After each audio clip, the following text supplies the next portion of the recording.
Hello students, I hope you're all fine. So this lecture is linked with the previous one where we were talking about that Camus he rejects to some extent the concept of suicide because suicide it is a sort of renunciation of human freedom. For Camus the absurd describes a tension born of discrepancy between external reality and the human desire for familiarity. So about this point we have already discussed. लेकिन अब जो absurd की जो feelings create होंगी उसका ये मतलब नहीं है कि जो बाकी लाइफ में जो आपकी चीज़ें आती जाएंगी वो भी मुकम्मल तौर पर नेगेट होंगी, ऐसा नहीं है. Okay, so you can say this does not, ये जो सिचुएशन क्रिएट होगी, situation of absurdity, this does not discount such thing as the existence of beauty, friendship, health, satisfying work और क्रिएटिविटी. ये तो वहाँ पर ये फीलिंग्स वहाँ पर मौजूद रहेंगी क्योंकि काम्यू के हिसाब से relative happiness remains possible. So relative happiness is there.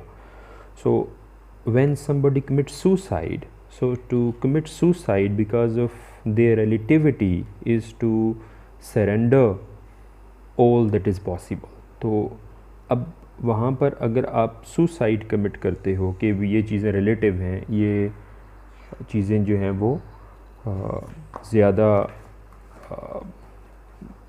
अटर्नली रहने वाली नहीं हैं, तो आप बेसिकली जो पॉसिबिलिटीज़ जो लाइफ आपको ऑफ़र कर रही होगी उन पॉसिबिलिटीज़ को आप क्या कर रहे होंगे, नेगेट कर रहे होंगे. और वो पॉसिबिलिटीज़ जो रिलेटिव हैं means they are not going to stay okay for ever certainly. So that is the existence of beauty और friendship. That is why so वो जो स्ट्रगल है, अब जो ह्यूमन बींग्स जब वो रह रहे होंगे इस वर्ल्ड में, वो एक एब्सर्ड वर्ल्ड की एक्सेप्टेंस के साथ जो रह रहे होंगे, तो उसमें वो जो स्ट्रगल है, that struggle implying a total absence of hope, okay, which is nothing to do with despair. अब टोटल एब्सेंस ऑफ होप के साथ वो रह रहे होंगे कि कोई होप नहीं है कि कोई मसीहा आएगा या किसी तरह से आप इस सिचुएशन में से बाहर निकल जाएंगे. There is no such hope. लेकिन उसमें डिस्पेयर नहीं है. Having no hope doesn't mean that you have despair. तो वो despair, without despair, that hope, total absence of hope without despair, a continue rejection mean which must not be confuse with renunciation. Okay, कि वो आप reject करेंगे ultimately कि nothing is going to happen. Okay, so and again conscious dissatisfaction, okay, which must not B compare to immature unrest. Okay, so there would be a conscious dissatisfaction with this world. So everything that destroys or congeals away, okay, what happens, that results in or it ruins the absurd. कि अगर आप इन सारी चीज़ों को, कहीं पे आप में होप क्रिएट होती है या आप कंटिन्यूली चीज़ों को रिजेक्ट नहीं करना शुरू कर देते, बल्कि एक आप ऐसी फ़िलासफ़ी बनाने की कोशिश करते हो कि जहाँ पर चीज़ें रिहेबिलिटेशन की तरफ जा रही हैं, रिवाइवल की तरफ जा रही हैं, तो वहाँ पर आप you would ruin the absurd and you are devaluing the attitude that may then be proposed. So ultimately वो इस कॉन्सेप्ट के साथ वो इस एब्सर्ड को जो है वो लेके चलता है. तो हमने इससे साथ बात की थी कि रिवॉल्ट की बात करता है काम्यू. तो Camus appears to be advocating a form of revolt in the face of the condition that seems to render life meaningless. कि वो जो कंडीशन जो लाइफ को मीनिंगलेस बनाती है, काम्यू उस के मुकाबले में एक रिवॉल्ट लेके आना जो है वो चाहता है human, certainly through human beings. So अब वो रिवॉल्ट क्या है जिसकी हमने पहले भी बात की, उस रिवॉल्ट की. So revolt here is an acceptance of the fact of the absurd. पहला तो रिवॉल्ट का जो सेगमेंट है वो यही है कि you must accept that situation in which you are living that is the absurd situation. फिर मीन कि ये एक्सेप्टेंस ज़रूरी है रिवॉल्ट के लिए. So this after all is only to acknowledge the character of human condition. कि आप जब एक्सेप्टेंस जो आपकी होगी तो आपने ह्यूमन कंडीशन के मीन्स के एक्नॉलेज कर लिया. But it is not a meek acceptance. तो ये नहीं होगा कि आपने बस एक एक ह्यूमिलिएटेड वे में उसको एक्सेप्ट कर लिया है. Instead it is an acceptance filled with scorn. ये words, these words are important. ये जो एक्सेप्टेंस होगी उस सिचुएशन की, जो ह्यूमन कंडीशन है, जो एब्सर्ड कंडीशन है, उसकी जो एक्सेप्टेंस होगी, that would be filled with scorn, defiance and suffering. उसमें आप वो दिखा रहे होंगे कि आपकी जो सिचुएशन है उसमें आप अपना revolt through your actions and attitudes आप शो कर रहे होंगे. अब वो जो आप, ये जो रिस्पॉन्सेज आपको नज़र आते हैं, स्कॉन के रिस्पॉन्सेज हैं उस सिचुएशन में, डिफायंस के रिस्पॉन्सेज हैं, सफरिंग के रिस्पॉन्सेज हैं. So the incarnation of these responses is the mythical Sisyphus. अब जो हमारा हीरो है, मिथिकल सिसिफस है, जिसको हम पढ़ रहे हैं, वो क्या है? He is incarnation. Okay, he is the embodiment of these responses, condemned by the god. Certainly you know about the myth. Okay, so he is condemned by the god. Okay, and then what he is doing? To ceaselessly rolling a rock to the top of the mountain, whence the stone would fall back of its own weight. Okay, पत्थर ऊपर जाता है, नीचे आता है. So Sisyphus is considered to be proletarian of the gods. Okay, so proletarian of the gods, powerless and rebellious. Powerless तो है, like means he is a sort of a human being who is unable to do anything in front of powers. लेकिन वो rebellious attitude show कर, knows the whole extent of his wretched condition. अब आप ये नहीं कह सकते कि Sisyphus is not conscious of what he is doing. जो उसकी struggle है, वो he is conscious of that struggle. वो अपनी उस, और यही हमने कहा कि absurd की recognition या acceptance क्या है, that you must know the human condition. आप उस कंडीशन को रिकग्नाइज करें, और रिकग्नाइज तो वो कर रहे हैं. Knows the whole extent of his rigid condition, the lucidity that was to constitute his torture at the same time crowns his victory.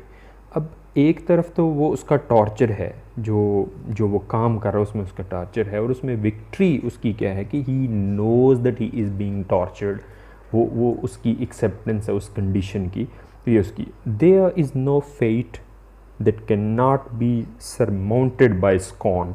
अब ये जो स्कॉन आप शो करते हो, जब आप डिफायंस शो करते हो, तो अल्टीमेटली वो जो फेट जिसमें आपको डाल दिया गया होता है, उसको आप सरमाउंट कर रहे होते हो. This is what Camus says कि आप एक सिचुएशन में हैं, और वो सिचुएशन जिसको आप फेस कर रहे हैं वो ह्यूमिलिएटिंग है, वो टॉर्चरिंग है, और उसमें जो स्कॉन आप शो करते हो, इट मीन्स कि you have surmounted that situation, you have surmounted that fate, and he is talking about that one.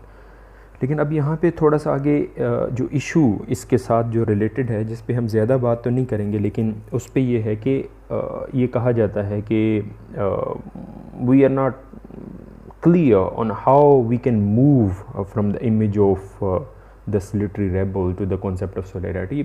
Camus का बेसिक पर्पज़ क्या है इसके पीछे, वो क्या करना चाहता है कि उसमें उसका ये जो हीरो है, ये जो सोलिटरी रेबल है उसके साथ हम ह्यूमन बीइंग्स की जो अटैचमेंट है वो कैसे करेंगे. हम कैसे कहेंगे कि जो रिप्रेजेंट कर रहा है हमारा सोलिटरी हीरो, वो ह्यूमन बीइंग्स के साथ हम उसकी सोलिडरिटी कैसे कायम करेंगे. ये एक क्वेश्चन है कि उसकी कोई उसके रिवॉल्ट की. ओके, क्योंकि कोई भी जो रिवॉल्ट होता है, it must have any political और सोशल सिग्निफिकेंस. तो इस एक्शन की जो पॉलिटिकल या सोशल सिग्निफिकेंस है वो क्या है, कि जब ये वो एक्शन ले रहा है, एक डिफायंस का या रिवॉल्ट का एक्शन वो ले रहा है, तो उसकी सोशल या पॉलिटिकल सिग्निफिकेंस क्या है. तो अब जैसे हमने कहा कि जो एब्सर्ड सिचुएशन में जब हम होते हैं, तो बेसिकली वो रिस्पॉन्सेज होते हैं, और ये रिस्पॉन्स हमारा हीरो दिखा रहा है, और इसी तरह के और भी रिस्पॉन्सेज हमारे सामने काम्यू रखता है. इस क्वेश्चन को हम बाद में थोड़ा सा देखते हैं कि उसकी सोशल या पॉलिटिकल कोई सिग्निफिकेंस है या नहीं है, या हो सकती है.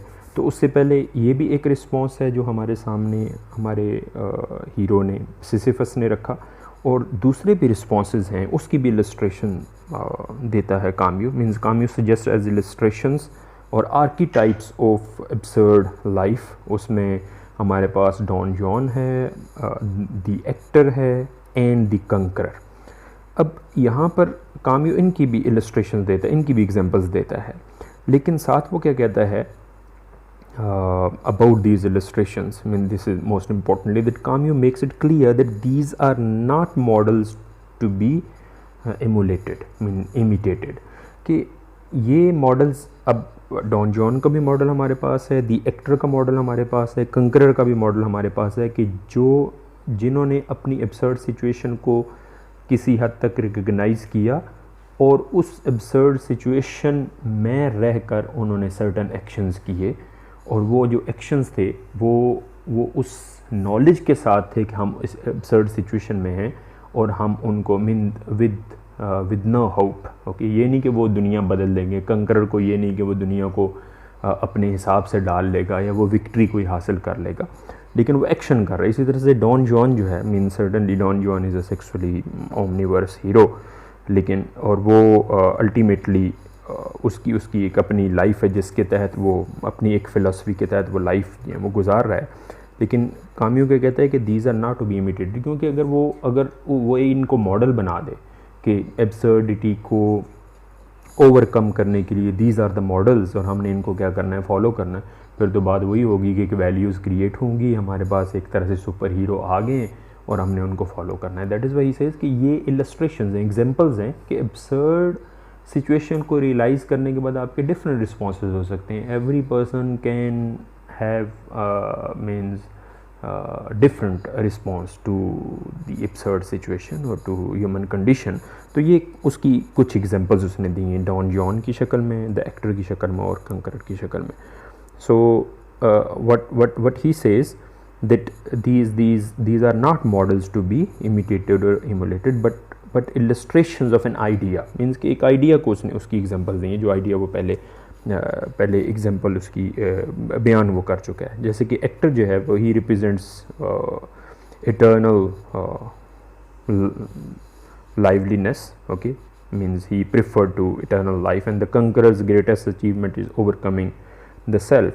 So the chief characteristic of the individual conscious of the absurd is his ability to live in harmony with the universe without future and without weakness. उसके माइंड में ये नहीं होगा कि इस वर्ल्ड है ये बदल जाएगी और ये बेहतर हो जाएगी और सब कुछ।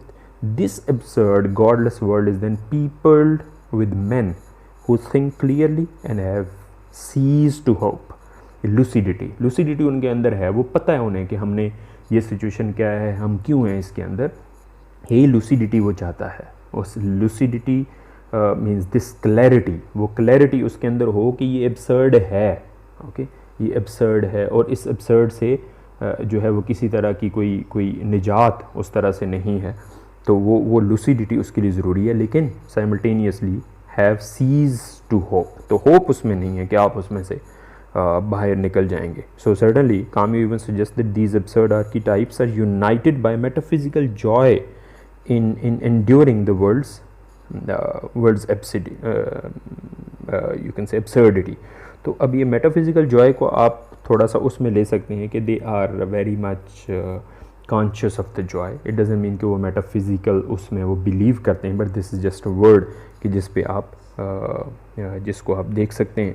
सो अल्टीमेटली मीन्स वो जो एब्सर्ड जॉय है, जिसको means absurd joy par excellences Camus is creation, okay. So अब ये जो बेसिकली एब्सर्ड जॉय है that is only a creation. It doesn't mean it stays for ever with human beings, okay. So with human, that is why he says that then it is not Don Juan the actor, the conqueror, but the creator, okay. और Carroll इसको ये कहता है the artist writer who is presented by Camus as the figure who thinks the most clearly of all, okay. So अब यहाँ पर Camus हमें उन हीरोज़ के जो एक्शंस हैं उनकी तरफ भी वो क्या करता है, रिस्पॉन्सेस जो हैं वो उनकी वो बात करता है। तो फिर उस रिस्पॉन्सेज के साथ आप रिलेट कर देंगे इस मिथ ऑफ सिसिफस को, क्योंकि ये भी एक सिसिफस जो है उसका भी एक रिस्पॉन्स है. So it has after all answered the question with which the myth of Sisyphus was ostensibly concerned. Does the absurd dictate death? Okay, so by positing the absurd hero of a smiling Sisyphus filled with scorn for the gods and committed to his fate. Okay, so he is very much committed to his fate, and he knows what is happening to him, and he shows that kind of a scorn in his actions. Okay, so लेकिन इसके बावजूद फिर वो पहले वाला question जो हमने किया, और वो क्वेश्चन अभी तक हमारे साथ है. Okay, specially you can say 2 questions, outstanding questions are there. पहला तो ये क्वेश्चन है कि notwithstanding Camus's on insistence that the absurd does not liberate, it binds, that it does not authorize all actions, that everything is permitted does not mean that nothing is forbidden. तो अब यहाँ पे जो Camus की जो situation है जो उसने हमारे सामने जो रखी है, उसमें जो उस सर्टन क्वेश्चंस हमारे माइंड में रेज होते हैं, जैसे कि इट इज़ सेड कि एवरीथिंग इज़ परमिटेड. सो क्या एवरीथिंग परमिटेड का ये मतलब है, मीन कि जब आप अब्सर्ड सिचुएशन में हैं तो एवरीथिंग इज़ परमिटेड. अगर एवरीथिंग परमिटेड है तो it means nothing is forbidden. क्या ये इसका ये मतलब है? ये क्या इसका ये मतलब नहीं है. So it is not at all clear that he has established any basis on which to insist upon limits to the so-called ethics of quantity realized by the absurd archetypes. Okay, so अब Camus जो है वो हमारे सामने किसी भी तरह का कोई एक पैमाना नहीं रखता है, या कोई एक बात नहीं रखता है कि जिसको हम देख के ये क्लियर कर सकें कि उसने जो पिक्चर हमारे सामने सिसिफस की रखी है उसको हम पर्टिकुलरली फॉलो कर सकते हैं या नहीं. लेकिन उसका आंसर हमें बाद में काफ़ी हद तक मिल जाता है जब काम्यू अपने नेक्स्ट जो वर्क्स हैं उनको हमारे सामने क्या करता है, प्रेजेंट करता है. क्योंकि मिथ ऑफ सिसिफस को लिखते हुए काम्यू का कभी भी ये माइंड नहीं था कि उसने अपनी सारी की सारी फ़िलासफ़ी को मिथ ऑफ सिसिफस में लिख दिया है. क्योंकि स्टार्ट में हमने एक बात की थी, and that is important one, कि आपने इस सिचुएशन को, ओके, सो आपने क्या समझना है, एक स्टार्टिंग पॉइंट समझना है. बिकॉज मीन्स काम्यू ये समझता है कि certain personal experiences he feels it necessary to explain that the absurd hitherto taken as the conclusion is considered in this essay as a starting point. कि ये जो absurd का starting point है, इसके जो answers हैं या इस situation को वो develop करता है, वो later अपने works में वो क्या करता है, develop करता है. जैसे कि उसका जो work है दी रेबो, वहाँ पर उसकी एक long quotation है, उसमें से कुछ मैं आपको बताऊँगा जो उसने कहा कि this word absurd has had an unhappy history and I confess that now it rather annoys me. Okay, ये जो वर्ड absurd है कि वहाँ तक अगर आप रुक जाएंगे, मिथ ऑफ सिसिफस को वहाँ पर ही रोक देंगे और आप ये समझेंगे कि काम्यू ने अपनी सारी की सारी absurd से related philosophy myth of Sisyphus में दे दी है, तो आप काम्यू के पॉइंट ऑफ व्यू को ठीक समझ नहीं पाएंगे. क्योंकि काम्यू ने एक स्टेज सेट किया है. पहले तो उसने हमें भी बता दिया कि ये absurd है और ये सिचुएशन है, इसमें ह्यूमन बीइंग है एक, ओके, या सिसिफस है, certainly means God symbolising human being, वो वहाँ पर है. अब आगे उसके क्या एक्शंस या रिएक्शंस हो सकते हैं वो लेटर, उसके मीन के रिस्पॉन्सेज, वो एक रिस्पॉन्स तो वो सर्टनली दे रहा है, लेकिन उस रिस्पॉन्स को हम बाकियों के साथ किस तरह से रिलेट करेंगे उसके लेटर वर्क्स में हमारे पास आता है. जैसे कि यहाँ पे वो क्या कहते हैं, this word absurd has had an unhappy history and I confess that now it rather annoys me when I analyze the feeling of the absurd in the myth of Sisyphus. Okay, अब यहाँ पे वो बता, I was looking for a method and not a doctrine. Okay, so वो method की वो बात कर रहा है, वो doctrine की जो बात है वो नहीं कर रहा है उसके अंदर. तो यहाँ पर I was practicing methodical doubt. I was trying to make a tabula rasa. ये हम पहले भी बात की, स्टार्ट वाले लेक्चर में हमने बात की. So even as I was writing myth of Sisyphus, I was thinking about the essay on revolt that I would write later on. तो ये वो कहता है कि मैं रिवॉल्ट वाला जो ऐसे है वो बाद में मैं उसको क्या करूँगा, लिखूँगा, उसकी बात जो है मैं बाद में करूँगा. सो सर्टनली वो जो बाद में उसने जो ऐसे लिखा उसमें उसने वेज बताने की क्या की कोशिश की, और ख़ास तौर पे जो द रेबल है उसमें उसने उसको अपने पॉइंट ऑफ व्यू को क्या किया, क्लियर किया। तो आप ये चीज़ें अपने माइंड में रखेंगे इसके बारे में। सो मिथ ऑफ सिसिफस के बारे में और भी कुछ डिस्कस किया जा सकता है। यहाँ पर कामियों की जो अप्रोच है कुछ नाइलिस्टिक लगती है, मीन्स, लेकिन इसके बावजूद अगर हम उसके कामियों की जो राइटिंग्स हैं उस पीरियड में हम देखें तो हमें ये लगता है कि a bit nihilistic they are, but certainly he was not nihilistic because he was just trying to talk about the situation or the condition or the absurd, उसकी एक्सेप्टेंस की वो बात कर रहा है। तो उसके जो लेटर वर्क्स हैं जो 1951 में उसने दी रेबल लिखा, so Camus presented a theoretical response to some of the unanswered questions जो they are there in the myth of Sisyphus, वो वहाँ पर हैं।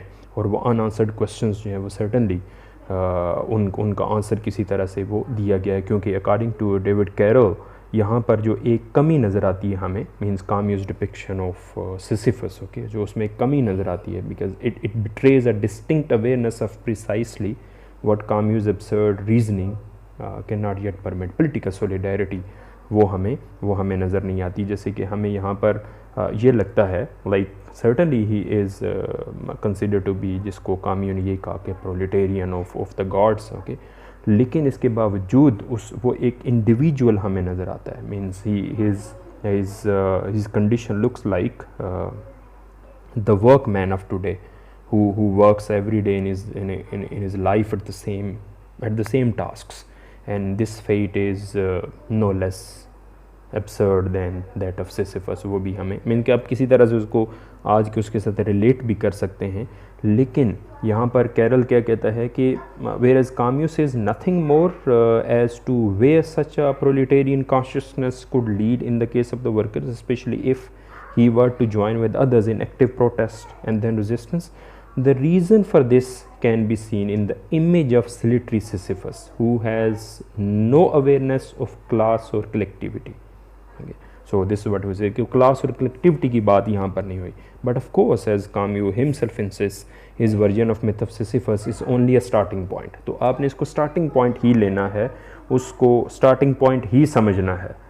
So अब possible means only a starting point, a possible origin of another form of history, okay, you can say. So although Sisyphus is the absurd hero of the myth of Sisyphus, and Camus makes Sisyphus lucidity about his condition and his scorn for his tormentors indications of his victory over both, okay. अब at least उसने Sisyphus ने जो achieve यहाँ तक कर लिया वो क्या है, lucidity about his condition, he knows where he is, in what condition he is.